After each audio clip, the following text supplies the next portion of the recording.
Hi, good morning! Welcome to my vlog, Brad and Sis. Here we go again. Nandito na naman ako para tatalakayin sa inyo at i-continue natin yung tinalakay ko noong mga ilang araw nang nakalipas. So, hindi ko yun natapos kasi may ginawa akong importante nun. May pinuntahan akong importante. So, here we go again. Tatapusin natin yung paksang yun about anger, galit, about sa galit yung tinalakay ko noon. So here we go again. Before I start my vlog, I want to say thank you to all my viewers and reactors, and thank you so much talaga kasi nagka-interesado talaga kayong makinig at curiosity sa inyong sarili kung ano yung mga tinatalakay sinasabi ko dito. So thank you so much for listening. And okay, about anger yung ano natin noon. So last verse na ano ko doon is Jonas yung last verse na natalakay ko noon.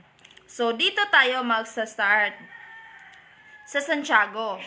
So, ipinapakita lang ang halimbawang ito na dahil hindi sakdal ang mga tao, ang puot ng tao ay hindi nagpapakita ng katwiran ng Diyos. So, puntahan natin si Santiago. Ano kayang sabi ni Santiago tungkol dito? So, puntahan natin si Santiago. Saan ba yan si Santiago dito? So,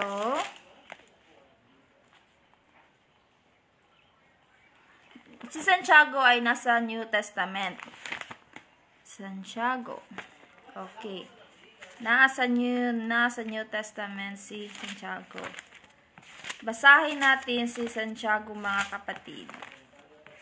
Saan ba yun si Santiago? Ano kayang sabi ni Santiago doon sa tungkol sa paksang to? So 120.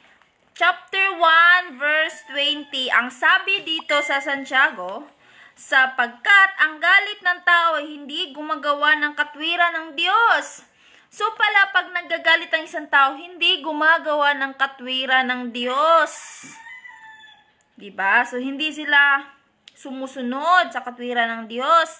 Hindi sila gumagawa ng katwiran ng Diyos kapag ikaw ay nagagalit. Yun, kaya mag-control ka ng galit mo. So, paano mo makokontrol lang yung galit? How to control your anger? So, ano bang mga dapat gawin upang makontrol natin ang ating galit?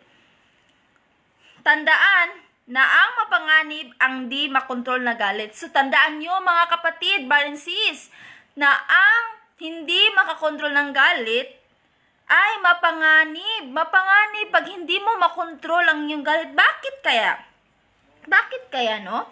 Iniisip ng ilan na ang tanda ng kalakasan ang paglalabas ng galit.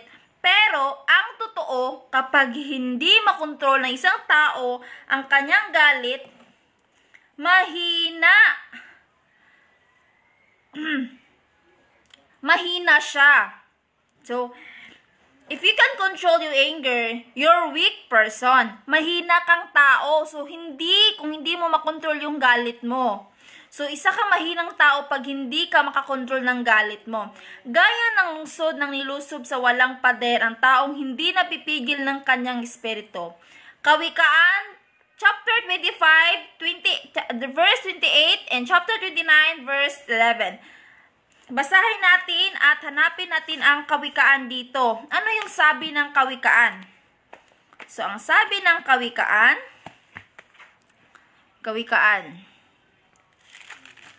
hanapin natin ang kawikaan. Okay, Proverbs pala si kawikaan. Proverbs siya. So, andito yon.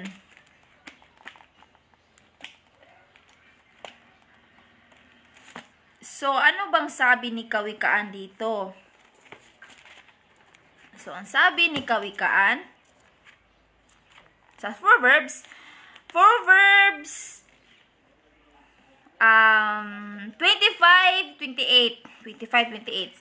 Okay, basahin natin si Proverbs 25:28. Mabasa pa talaga yung buhok ko kasi patapos ko ng ligo. Okay.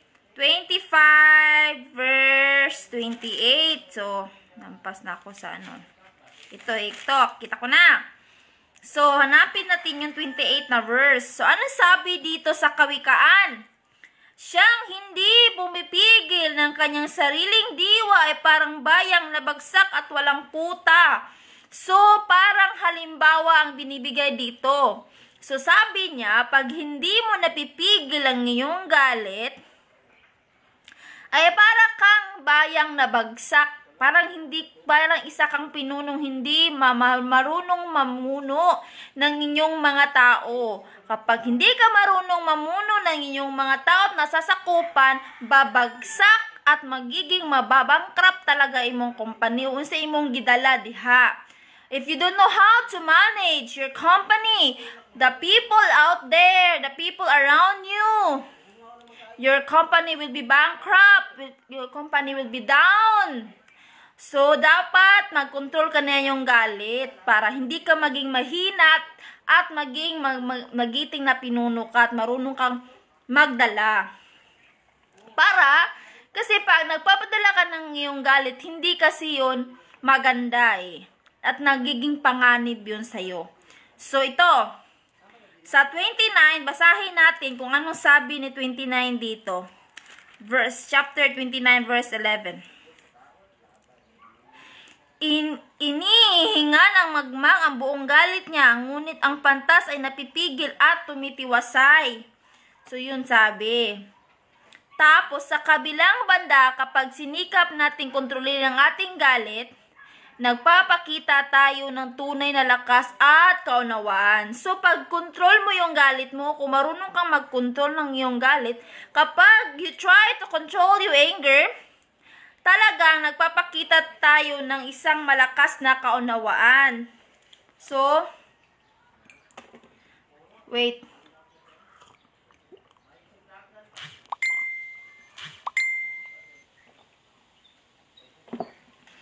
So, if you don't know how to control your anger, makikita mo talaga yung kaunawaan, understanding.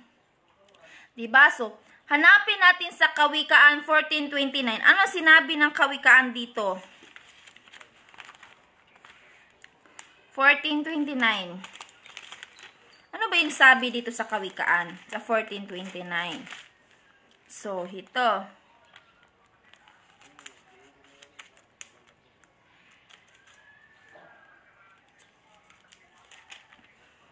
14:29. Ito. 14:29. So, anong sabi dito? Ang sabi sa Kawikaan, Proverbs 14:29, siyang makupad sa pagkagalit ay may dakilang pag-uunawa. Ngunit siyang madaling magalit ay nagbubunhi ng kamangmangan.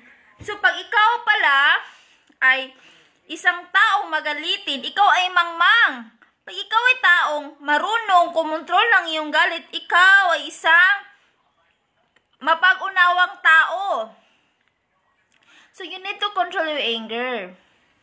Hindi yung parang mangmang ka.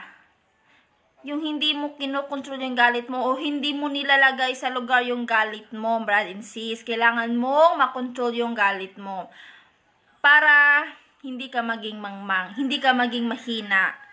So, let's proceed. Okay? Sinasabi ng Biblia, siyang mabagal sa pagagalit ay mas mabuti kaysa makapangyarihang lalaki. So, pag ikaw pala ay hindi madaling magalit, ikaw ay makapangyarihan kaysa lalaki. So, hanapin natin sa Kawikaan 16:32. Anong sabi ng Proverbs dito?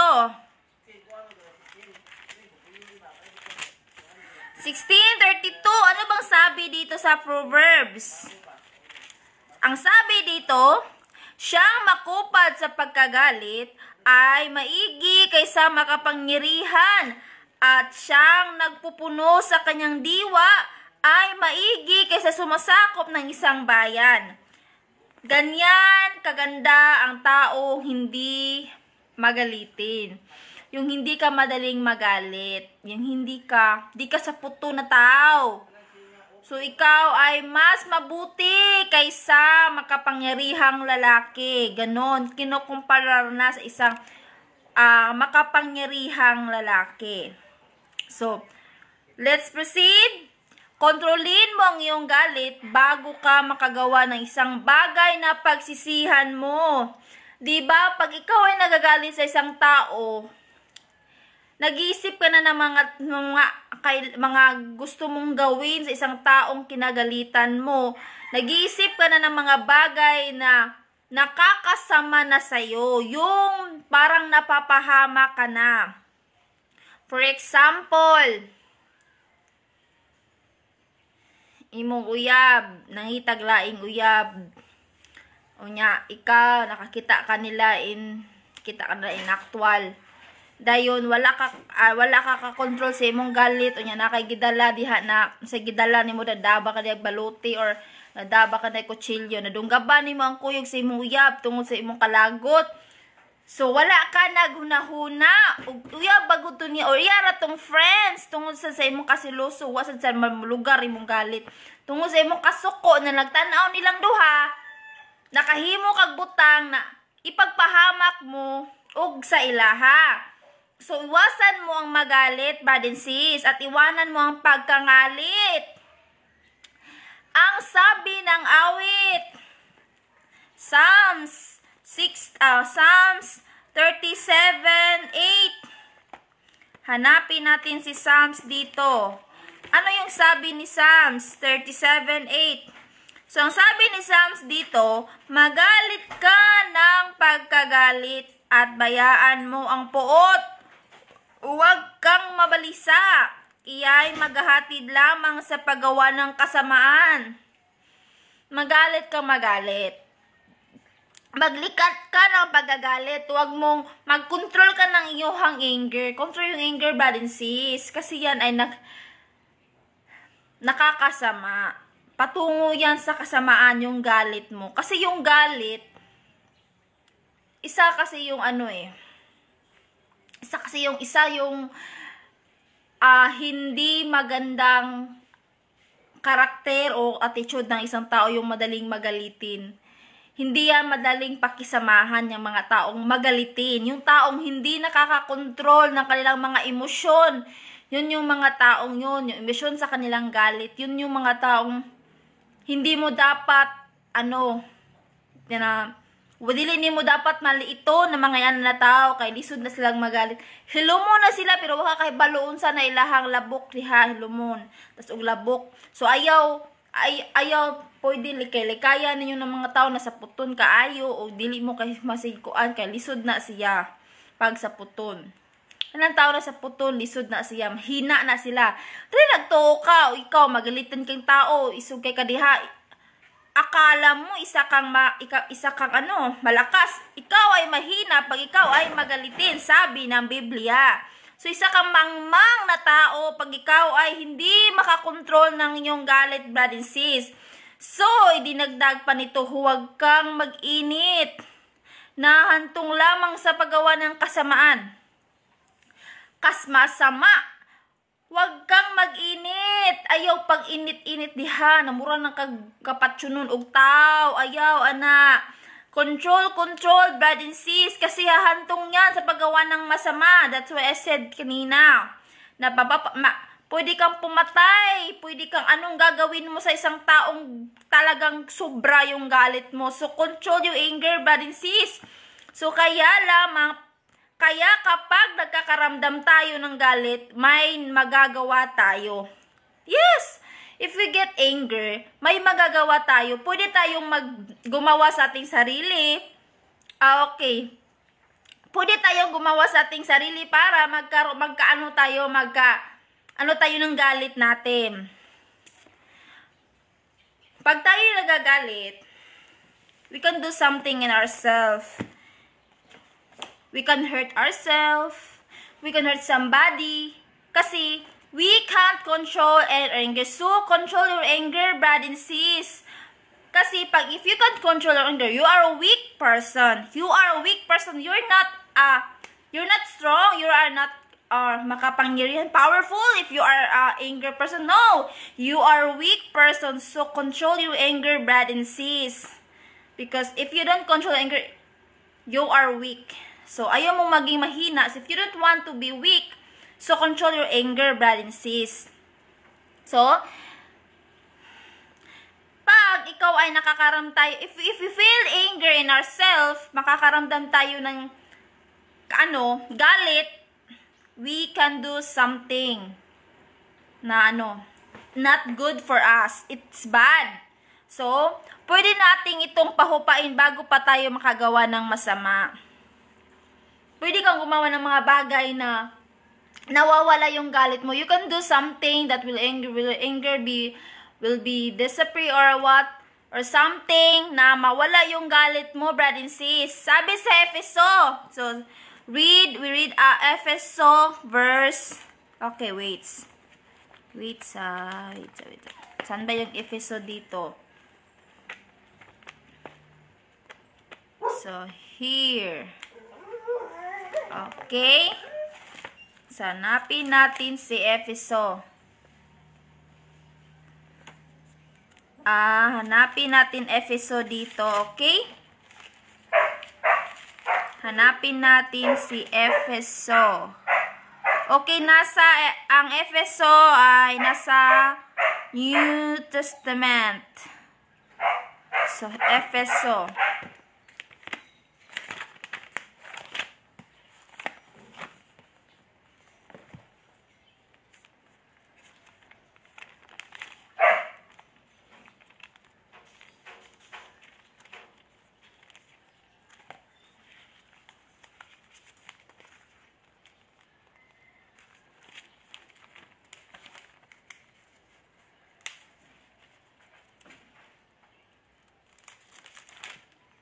Okay.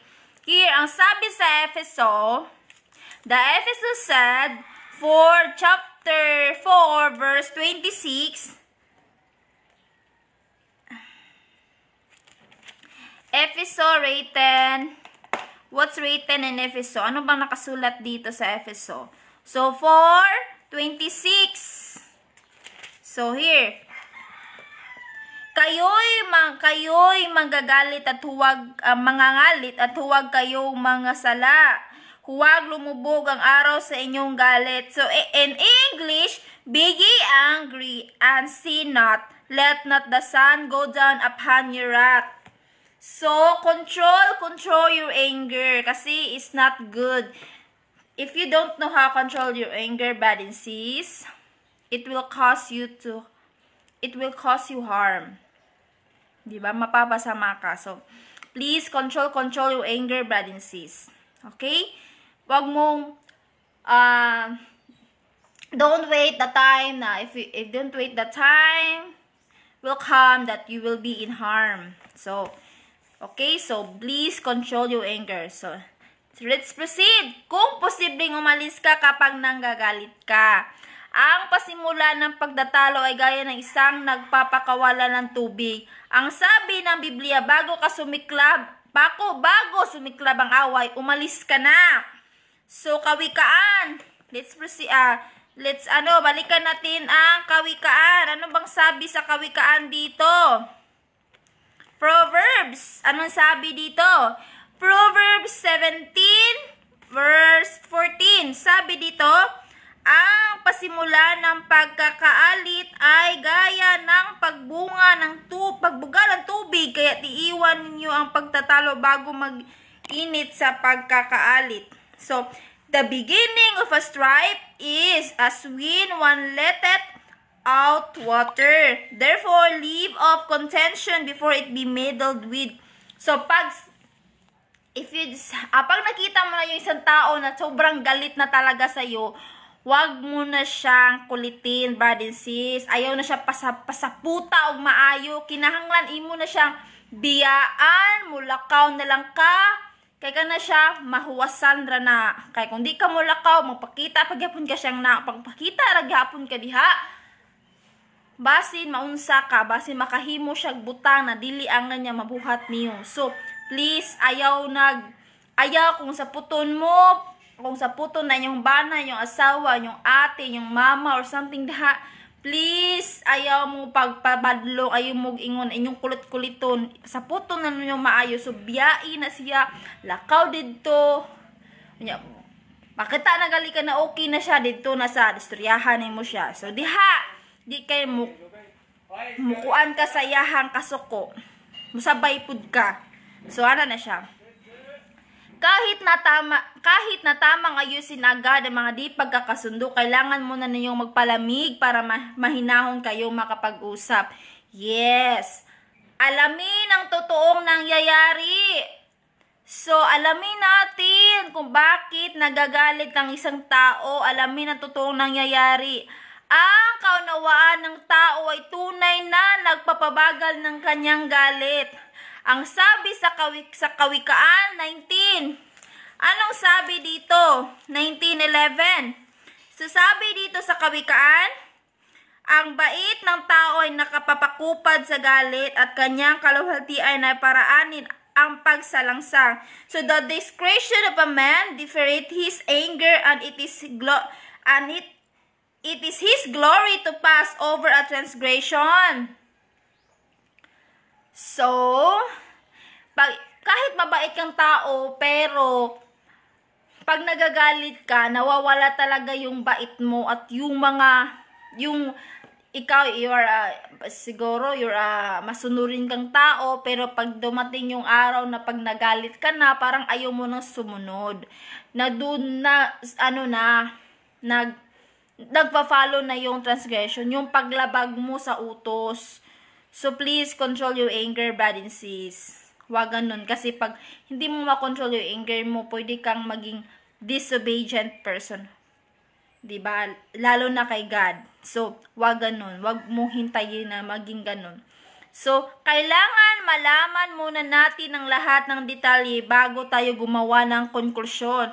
Kung pakikinggan natin mabuti ang lahat ng panig, hindi tayo basta-basta magagalit. Yes! Pag nakita ni mo yung partner diha na nailaing kuyog, ayaw kalagot dayon. You need to talk each other. Kung unsa kinsa yang kuyog, ug asa mo gikan, ug unsay rason. Dili kay mo kalit lang kag kalagot diha in town. Kay control. So ginahanglan imo siyang istoryahon kay magkakos ginag-away. So asa man na padung nga away, daghan ng istorya mang lupad ana. So kinahanglan magstoryahanay mo.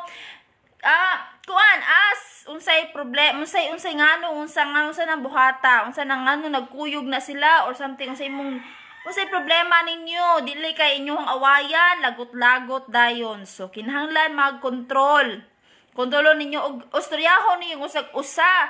Istoryahon ninyo ang inyong inyohang murag tao na padung na mo maglagot niya, og naglagot mo istoryahon nimo, di kay ditso lang kag banginit na kay kadiha. So kailangan malaman muna natin ang lahat ng detalye, brad and sis, bago tayo gumawa ng konklusyon.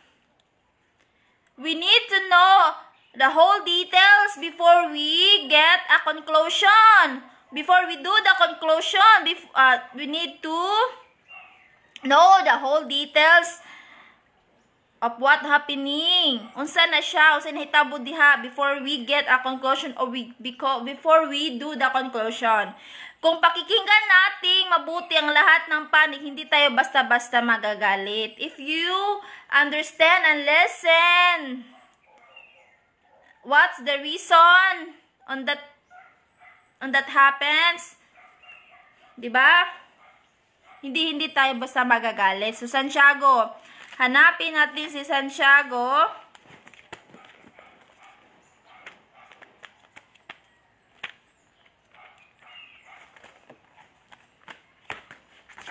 Santiago 1:19.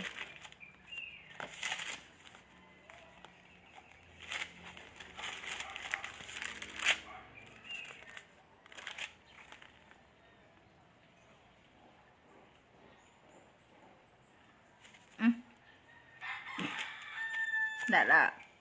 Okay, dara siya sa old New Testament.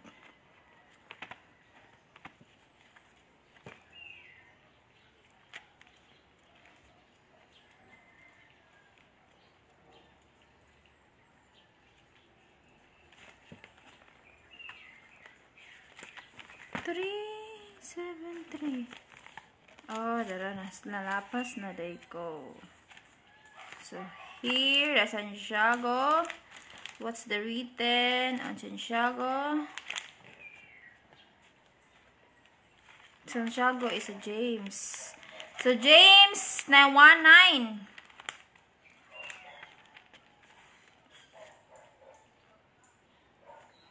So, datapwat ang kapatid na mababang kapalaran ay magpapuri sa kanyang mataas na kalagayan.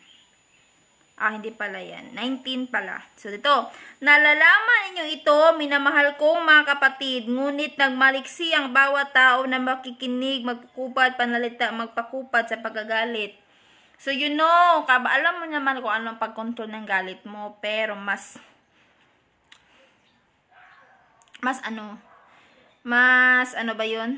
more mo yung yung emosyon mo, 'di ba? Ganun talaga pag emotional. Pag may emosyon, ganun talaga napupunta sa mga hindi maganda ng pananalita.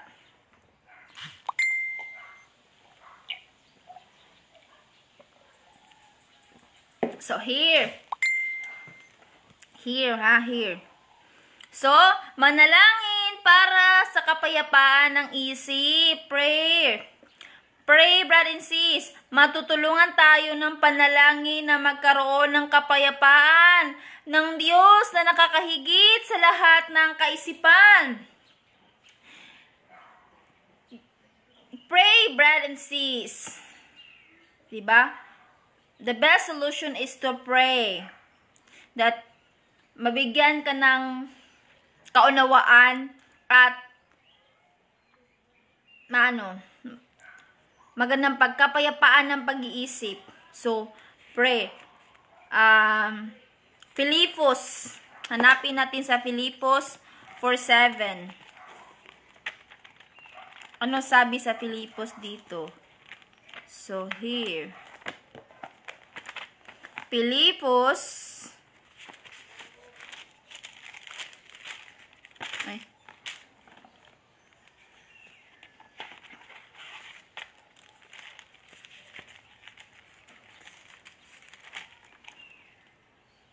3:22. Oh, here.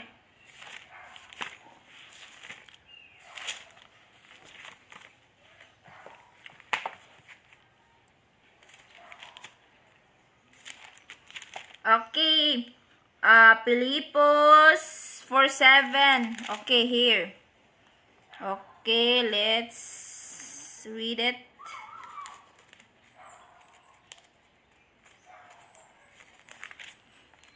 Okay, 4:7. At ang kapayapaan ng Diyos na di masayod ng pag-iisip ay maiingat ng inyong mga puso at ng inyong mga pag-iisip kay Kristo Jesus. So, prayer. If you don't know how to control your anger, brother and sis, you need to pray. And you need to ask guidance and peaceful mind on God. So, ganun.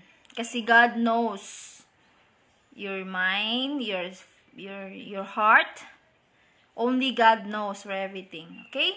So, pray. So, pwede nating hilingin na panalangin ng banal na Espiritu ng Diyos na tutulong sa atin na magkaroon ng katangian gaya ng kapayapaan, mahabang pagtitiis, yes, control, at pagpipigil sa sarili.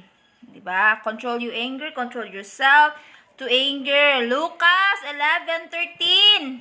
Go. Okay, we read Lucas.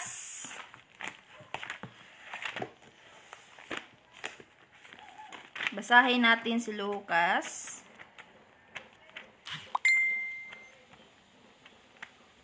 Lucas 11:13. Okay, Harid.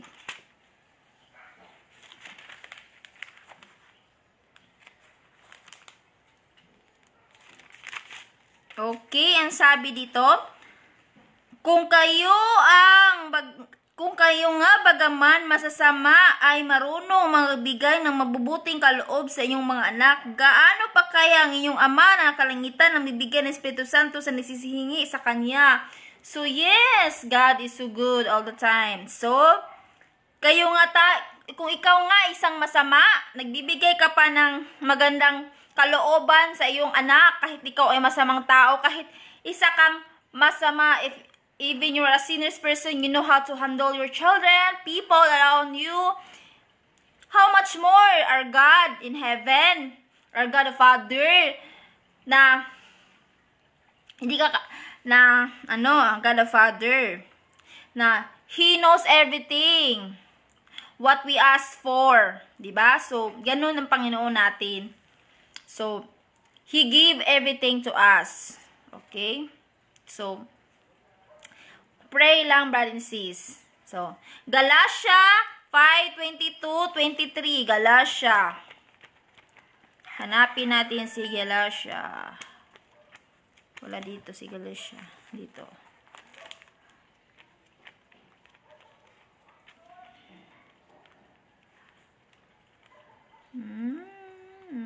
Wala na diha sa derita.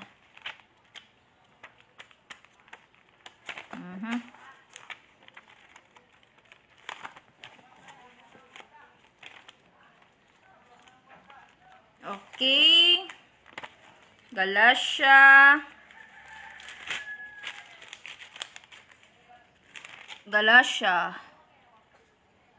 Okay, 306 sa New Testament.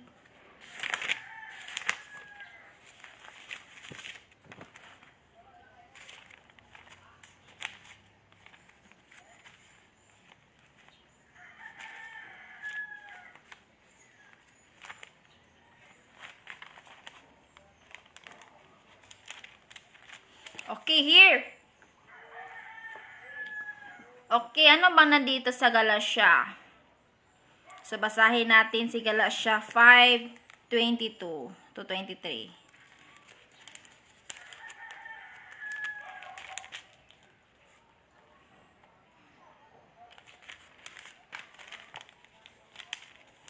Okay, here. Datapwat ang bunga ng Espiritu ay pag-ibig, katuwaan, kapayapaan, pagpapahinihod, kagandahan loob, kabutihan, pagtatapat, kamuan, pagtitigil laban sa mga gayong bagay at walang kautusan. So, yun yung mga datapwat, humingi ka ng tulong sa Panginoon upang magkaroon ka ng katangian gaya ng kapayapaan, mahabang pagtitiis at gaya ng isang. Kasi ang bunga ng Espiritu ay pag-ibig, katuwaan, kapayapaan, pagpapahinihod, nihon-nuhod, kagandahang loob, kabutihan, pagtatapat, kaamuan, pagpipigil laban sa mga gayong bagay ay walang kautusan. So, very nice verse, brother and sis. Piliing mabuti ang mga kasama. So, okay. May tendensya tayong maging katulad ng mga taong nakakasama natin. So, piliin natin ang mga taong ating kinakasama at nakakasama. Kawikaan 13:20, Proverbs. Okay? 13:20.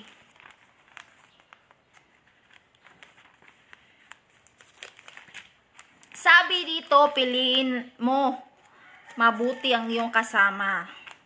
Kasi may tendensya tayong magiging katulad mga taong kasama natin. Yes, pwede tayong maging katulad nila. Yung mga tao. Kung masama sila, magiging makasama ka. Kung mabuti sila, magiging mabuti ka. Kung negosyante sila, pwede ka may negosyante. So, inana ba? Diba? Makauyon ka sa ila. Sago, lumalakad ka na kasama ang mga pantas na tao at ikaw ay magiging pantas. Ngunit ang kasama ng mga mangmang ay mapariwara. So, pag sumama ka sa isang pantas na tao, ikaw magiging pantas. Pag ikaw ay sumama sa masamang tao, ikaw ay magiging mangmang at mapariwara. So, ganun ba din si so, piliin mabuti ang kasama. So, Korinto 15:33. Ano sabi sa Corinthian?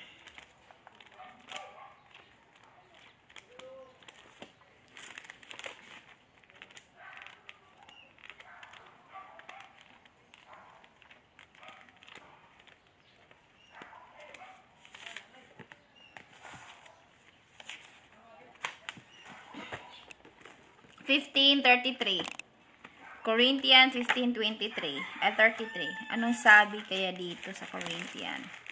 Sige, hanapin natin siya sa 291 sa New Testament.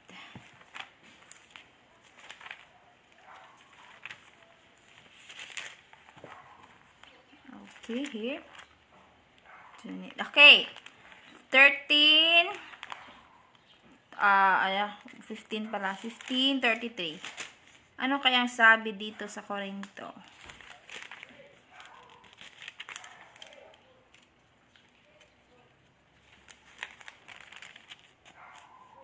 Uy.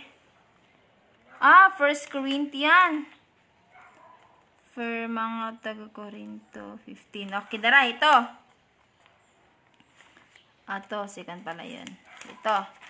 15:33. Sabi dito, huwag kayong padaya. Huwag kayong padaya. Ang masasamang kasama ay sumisira ng magagandang ugali. So, huwag ayaw mo paila kay kaning mga matao day na masama, kaning mga tao na mga bati kaayo. Pwede na sila sumira sa iyong magagandang ugali. Pwede kang, ikaw maayo kang tao, yung bukuyog kasi di maayong tao, pwede ka nilang pwede kang ma-involve, pwede kang mapareha nila. So, piliin mong mabuti ang iyong kasama. Okay? Para hindi ka maging gagaya nila. So, ganun. Kaya, nagbabala ang Biblia, huwag kang makikisama sa sinumang madaling magalit. Yun yung sabi ko kanina, na huwag kang makikisama sa sinumang madaling magalit. Ayaw, sige kuyog, ayaw, sige bakig suod ng mga tao na dali kay masuko. At sa taong magagalitin ay huwag kang sasama. Yung mga taong magalitin, huwag kang sasama, brad and sis. Kana mga tao na laguton kayo, sa puton kayo, dinangay ni mong kuyugan. Bakit? Para hindi ka mo matutuhuan ng kanyang landas at magdala ng silo sa iyong kaluluwa. So, bakit hindi mo dapat silang pakisamahan para hindi ka matutuhan, hindi ka maging kagaya nila, at malanda ng silo sa iyong kaluluwa? Diba? Pwede na silang makakreate og bad influence nimo, brad and sis, ka ng mga tao na laguton kay sa puton kaayo. So, kuan ka anak nila. Distance ka anak nila ang mga inanan na tao. So, basahin natin sa Kawikaan 20, 24, 25. 22, 24, 25. Kawikaan.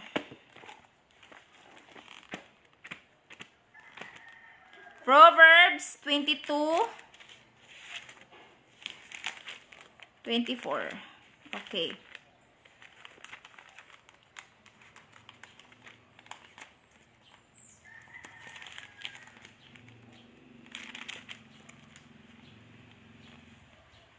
Ang sabi dito, huwag kang magkikipagkaibigan sa taong magalitin. Diba? Brad and sis? Huwag kang makikipagkaibigan sa mga taong magalitin at sa mainiting tao, huwag kang sasama. Sabi ng Biblia dito, huwag kang sumama at huwag kang makipagkaibigan sa mga taong mga saputon. Mga dali kang maglagot. Kay ka na sila bad influence na sa imuha. Kay ngano sa puto na sila. Pwede na silang makakos nimo in trouble. It can cause you in trouble. It can cause you harm. Diba? So, Distance mo anang mga inanataw na sa puton. Sabi dito, huwag ka magkikipagkaibigan sa taong magalitin. At sa mainiting tao, huwag kang sasama. Kanang init na tao, initon kayong tao, baga mayra kayong diferensya, init dayon. So kana, likaya na ninyo, likayi. Distance mo na, likayi na ninyo mga brad and sis. Kaya nga dili na sila maayo sa ninyo. Ha? Kamo na, kabalo mo control sa inyong kalagot, nya makakita mong tao, makauban mong tao na mga inana, pwede mong maparihan niya. Nadilisan mo makakontrol sa iyang kalagot.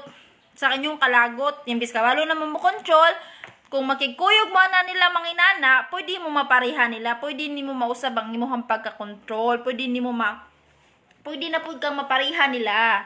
Diba? So, sabi dito, wag kang makikipagkaibigan sa taong magalitin. At sa mainiting tao, wag kang sasama. Sabi dito, Diyos nang nagsabi dito, brad and sis. Hindi yan, is not a sin. Hindi yan kasalanan na wag kang makipagkaibigan o wag kang sumama sa mga taong ganyan. Kasi sabi dito, huwag kang sasama sa taong mainiting tao at huwag kang makipagkaibigan sa taong magalitin. So, that's a rules. That's a commandments. Para hindi ka maging katulad nila. At yung kaluluwa ay magiging silo. Magdala ng silo sa iyong kaluluwa. So, ganun brad and sis. Okay? So,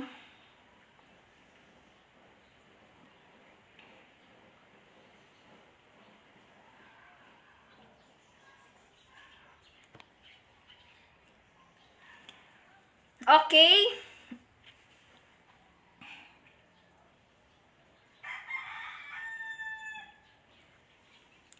Okay, nandito tayo sa teksto tayo. Kawikaan, siyang mabagal sa pagkagalit ay masabuti kaysa't makapangyarihang lalaki.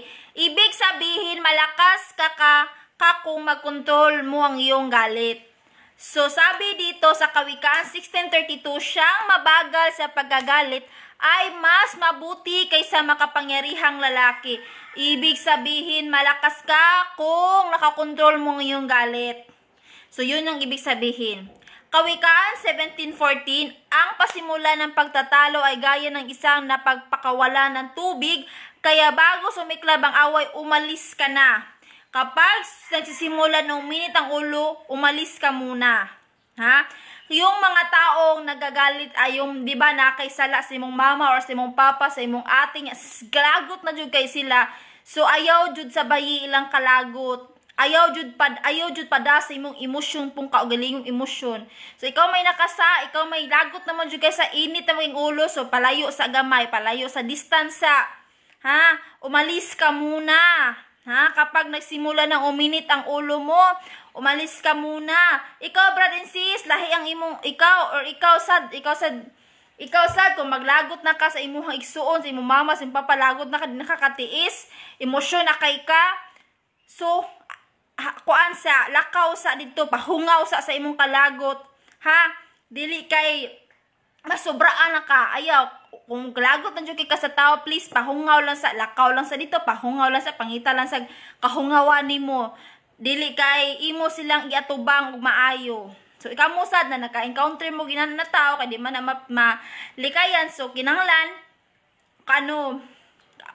dili mo musabay sa ilahang kasuko. So, Kawikaan 19:11, ang kaunawaan ng tao ay tunay na nagpapabagal ng kanyang galit. Ibig sabihin ay hindi tayo basta-basta magagalit kung isaalang-alang natin ang kabuuan ng sitwasyon at halip sa gumawa ng agad ng konklusyon.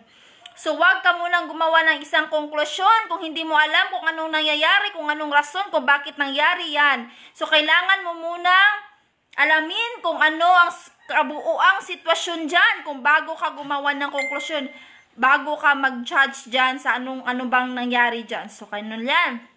So, Kawikaan 22, 24, 25, huwag kang makikisama sa sinumang madaling magalit at sa taong magalitin ay huwag kang sasama upang hindi mo matutuhan ang kanyang landas. Ibig sabihin, kapag sumama tayo sa taong sa gagalitin, baka maging ganun din tayo. Kung ayaw mo maging ganun ka, maging katulad mo siya, huwag kang sumama, huwag kang makipagkaibigan. Ito yung sabi dito, ito yung ibig sabihin. Sa versikulong o sa chapter na, o sa versikulong Kawikaan, huwag kang makikisama sa sinumang madaling magalit. Diba? Huwag kang makikisama sa madaling na magitaw na dali kay maglagot, diba? So, di kayo na nimo, huwag kang sasama sa taong magagalitin. At huwag kang sasama upang hindi ka matutuhan ng kanyang mga landas. So, ayaw kuyog-kuyog ang mga nanatao, nasa puton ka ayo kay. Pwede ka ba inana? Ibig sabihin, nung kapag sumama ka sa mga ganyang tao, pwede kang maging katulad nila. So, mas mabuti pang sumama ka sa mga taong masayahin. Siguro magiging katulad ka rin nilang masayahin. Sumama ka sa taong mas madasalin. Siguro ikaw din ang magiging madasaling tao. So, ganun yung pakisamahan mo. Huwag yung mga negative person. Sumama ka sa mga negatibong tao. Kahit hindi ka negatibo, kahit hindi mo pa alam yun, magiging ganun ka. Kasi yung mga negatibong tao, walang ginagawa yun kasi negative lang. If any business, sumama ka sa mga taong positibo, positive person. I-friends mo sila, i-friends mo sila. Kasi yung mga positive yun. At pag ganun, nagiging katulad kanila, nagiging positibo ka, huwag ka sumama sa mga magalitin, ano ba yun? Mga chismosang tao, ilikayan sa dani mo mga chismosa, kaya ka na mga chismosa, wala sila laing buot, sige lang sila pamantay, kung ikaw makikuyog-kuyog, makikamiga ka na nila, pwede kang mahimong chismosa, pwede kang mahimong mamantayay pun, sa kinabuhi sa uban. So, likayan ni mo mga tao na dili makaayo sa imuha, brad and sis, aron di ka mapariha nila. So, Kawikaan 29:11, inilabas ng hangal ng kanyang buong spirito o damdamin. Ibig sabihin, tayo ang dapat kumukontrol sa emosyon natin. Hindi tayo ang kinukontrol ng ating emosyon. So, yung emosyon natin, grabe yun. Hindi tayo kinukontrol niyan. Kundi mismo tayo ang kukontrol sa ating emosyon. Hindi dapat tayo nagpapadala sa ating emosyon. Emosyon ng galit. Kasi, yan ay hindi talaga nakakabuti. Yan ay nakakasama sa atin, brad and sis. So, control your anger. Dapat kontrolin mo yung galit mo. Galatia 5:22-23, ang mga bunga ng Espiritu ay pag-ibig, kagalakan, kapayapaan, mahabang pagtitiis, kabaitan, kabutihan, pananampalataya, kahinahunan, pagpipigil sa sarili. Ibig sabihin, matutulungan tayo ng banal na Espiritu o ng puwersa ng Diyos para magkaroon ng mga katangiang mahalaga para makontrol natin ang ating galit. So, kung ikaw, hindi mo na kaya yung sarili mo, magalitin ka talagang tao, magdasal ka, brad and sis, upang mabigyan ka ng kapayapaan, mahabang pagtitiis, kabaitan, kabutihan, at pananampalataya, kahihinuhan, at mabigyan ka ng pagpipigil ng iyong sarili. Mag-ask ka kay God. Always pray lang, brad and sis. Walang imposible sa Panginoon. Mapuot kayo. Efeso 4:26. Mapuot kayo, gayon may huwag magkasala. Ibig sabihin, hindi natin maiwasang magalit, pero pwede natin itong kontrolin. We can't, dili na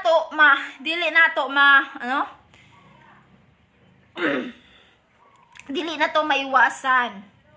Dili na to malikaya na maglagot ta. Pero, pwede na to siyang kontrolon para dili mapasama sa tuwa, hindi ta makasama. So, ganyan yung ibig sabihin sa Efeso 4:26. Santiago 1:19, ang bawat tao ay dapat na maging matulin sa pakikinig, mabagal sa pagsasalita, mabagal sa pagkapuot. Ibig sabihin, hindi tayo basta-basta magagalit kung makikinig tayong mabuti sa iba. Ganon, brad and sis, dili kay ma-pride pug ka, di pug ka maminaw, di ba? So hindi ka pala mabasta-basta magagalit kung makikinig ka sa rason ng iba. Hindi yung rason mo lang yung ano mo, iniisip mo. Yung iba hindi mo na iniisip yung panig nila. So, listen! Makinig ka sa panig ng iba, hindi yung pinakikinggan mo lang yung panig mo. So, ganun yun, brad and sis. So, this is the end of my vlog about anger. So, I hope na marami kayong natutunan sa araw na ito. Ito na yung katapusan ng yung paksa ko na anger. So, thanks God, natapos ko na rin to. Sa kabisi-bisi talaga kasi ako past days eh. Kaya, thank you so much for listening. Thank you so much. Sana po'y nakapulot kayo ng aral at knowledge about this title, about this paksa. And I hope na i-apply niyo mo sa imong self, brad and sis. And I know, dili man ni siya makadaot ng akong gihatag ninyo na advice is about anger. Ha? Nakahatag ni siya og ideya ninyo kung kinsa yung angay amigahon, kisay angay nyo isuod, kisay angay nyo pakisamahan. Sabi ng Biblia dito, hindi naman na pinabawalan kayo. Huwag kayong sumama sa mga taong mga ganon. Kasi, nagiging ganon kayo. Kung gusto nyo maging ganon kayo, desisyon nyo yan. Pero sabi ng Diyos, huwag kang sasama sa mga magalitin, mainiting ulo, kasi magiging ganyan ka. Pwede kang magiging ganyan. Kung magiging ganyan ka, kahit ikaw ay mabuting tao, magiging ganyan ka, magalitin, pwede ang iyong kaluluwa ay masisisilos. Magkakaroon ng silo ang iyong kaluluwa. Magkakaroon ng dumi or negative yung side mo. So, kailangan na maging aware ka sa mga taong nakakasama mo, nakakasalamuha mo. Okay? So, before I end my vlog, I want to greet all my viewers and reactors there. So, let's start to Jebal Visitacion, Liomas Loyangkit Habaldis, Skemero Tosmot Hosteson, ang sabi niya dito, English, things in life makes it easy to lose control of anger. Yes, amen. Alvin Lucino, Laliosa Balian, Etin Cristina, Queen Ezekiel, Geraldine Nardo Riquiron, and Richard Gades. Thank you so much, Brad and sis, for watching. To all my reactors, thank you so much. Thank you so much. Again, I hope na may natutunan kayo sa paksang ito. And I hope na you can apply it to yourself also. Okay? So, before I end on my vlog, I want to leave some messages, a lot of messages lang. Okay? Sa paksang, about this life, about sa paksang ito na tinatalakay ko ngayon. Sabi ng Diyos, kahit anong pang sitwasyon ang meron ka ngayon, huwag kang mag-alala kasi hindi kita papabayaan at hindi kita iiwan. Kaya tandaan mo, brad and sis, hanapin mo muna ang kaharian ng Panginoon. Sabi dito, hanapin mo muna ang Diyos at yung mga bagay na gusto mong maabot mo, yung mga bagay na gusto mong maging sa'yo, ay magkakaroon ka niyan kasi ibibigay niya yan. Basta unahin mo lang ang Diyos, brad and sis. This is the time to wake up. This is a wake-up call to God na kailangan na natin magsimula at maghanda sa kanyang pagbabalik. So please, brad and sis, pray, communicate God, and always be positive. Okay? And thank you so much. Stay safe. Stay healthy. God bless. Bye-bye.